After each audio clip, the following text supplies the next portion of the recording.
திருமண நிதியுதவி திட்டம் பார்க்கலாம். தமிழக அரசால் சமூக நலன் மற்றும் மகளிர் உரிமைத்துறையின் மூலம் பல்வேறு திருமண நிதியுதவி திட்டங்கள் செயல்படுத்தப்பட்டு வருகின்றன.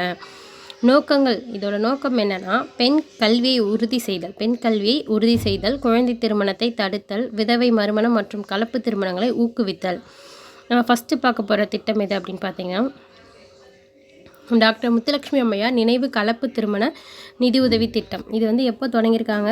1968. நோக்கம் பார்த்திங்கன்னா, கலப்பு திருமணங்களை ஊக்கப்படுத்தி பிறப்பு அடிப்படையிலான சாதியின வேறுபாட்டை அகற்றி தீண்டாமை என்னும் கொடுமையை ஒழித்தல். இது இந்த ஸ்கீம் வந்து அடிக்கடி டிஎன்பிஎஸ்சியில் கேட்குற ஒரு ஸ்கீமு.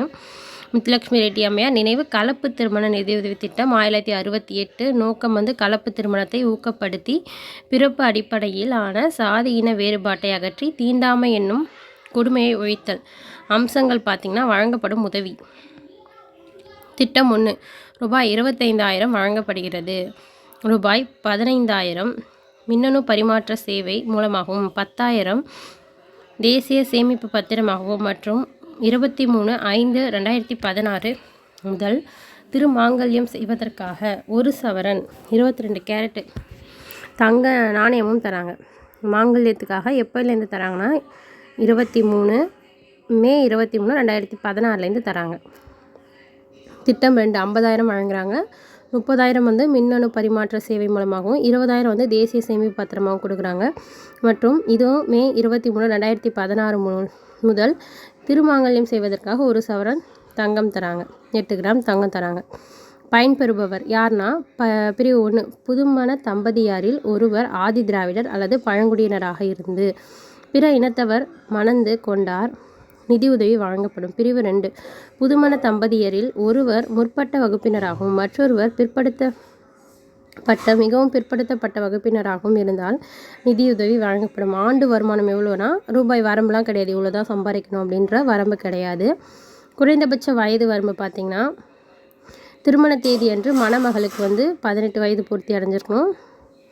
உச்ச வயது வரம்பு எதுவும் கிடையாது. கல்வி தகுதி குறைந்தபட்சம் 10ஆம் வகுப்பு தேர்ச்சி, பழங்குடியினராக இருந்தால் 5ஆம் வகுப்பு தேர்ச்சி பெற்றாலே போதும். திட்டம் 2, பட்டய படிப்பு. விண்ணப்பம் சமர்ப்பிக்க வேண்டிய கால அளவு திருமணம் முடிந்த 2 ஆண்டிற்குள், திருமணம் முடிஞ்சு 2 வருஷத்துக்குள்ளே நம்ம சமர்ப்பிக்கணும்.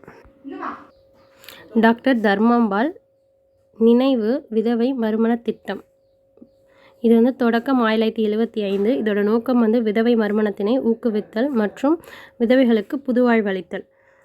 வழங்கப்படும் உதவி பார்த்திங்கன்னா, திட்டம் 1, 25,000 ரூபாய் வழங்கப்படுகிறது. அதில் 15,000 நமக்கு மின்னணு பரிமாற்ற சேவை மூலமாகவும், 10,000 வந்து சேமிப்பு பத்திரமாகவும் தராங்க. இது வந்து மே 23, 2016 1 சவரன் தங்க நாணயமும் வழங்கப்படுகிறது. திட்டம் 2ல் 50,000 ரூபாய் வழங்குறாங்க. 30,000 வந்து மின்னணு பரிமாற்ற சேவை மூலமாகவும், 20,000 வந்து தேசிய சேமிப்பு பத்திரமாகவும் மற்றும் மே 23, 2016 1 சவரன் தங்க தாலிக்கு தங்கம் கொடுக்குறாங்க. பயன்பெறுவோர் மறுமணம் செய்யும் விதவை பெண்கள். இதுக்கு பயன்பெறுறவங்க மறுமணம் செய்கிற விதவை பெண்கள். ஆண்டு வருமானம் அப்படின்ற வரம்பு எதுவும் கிடையாது. வயது வரம்பு பார்த்திங்கன்னா, மணமகளின் குறைந்தபட்ச வயது 20ஆக இருத்தல் வேண்டும். குறைந்தபட்சமாக 20ஆக இருக்கணும். மணமகனின் வயது 40 வயதுக்கு மிகாமல் இருக்க வேண்டும். 40 வயசுக்கு மேலே இருக்கக்கூடாது. 40 வயசுக்கு இருக்கலாம். கல்வி தகுதி திட்டம் 1ல் வந்து நம்ம பயன்பெறணும்னா கல்வி தகுதி தேவையில்லை. அதே திட்டம் 2ல் வந்து பட்டப்படிப்பு இல்லை பட்டய படிப்பு தேவை. விண்ணப்பம் சமர்ப்பிக்க வேண்டிய கால அளவு அப்படின்னு பார்த்திங்கன்னா, மறுமணம் செய்த நாளிலிருந்து 6 மாதத்துக்குள்ளே விண்ணப்பம் சமர்ப்பிக்கணும். அதே வந்து முத்துலட்சுமி அம்மையார் ஸ்கீமில் வந்து பார்த்திங்கன்னா, 2 ஆண்டுகளுக்குள்ளே வந்து விண்ணப்பிக்கிறோம். இங்கே வந்து 6 மாத காலத்துக்குள்ளே விண்ணப்பிக்கிறோம். நெக்ஸ்ட்டு வந்து பார்த்திங்கன்னா, ஈவேரா மணியம்மை ஸ்கீம். இது வந்து நான் நெக்ஸ்ட்டு வீடியோவில் அப்லோட் பண்ணுறேன். தேங்க்யூ.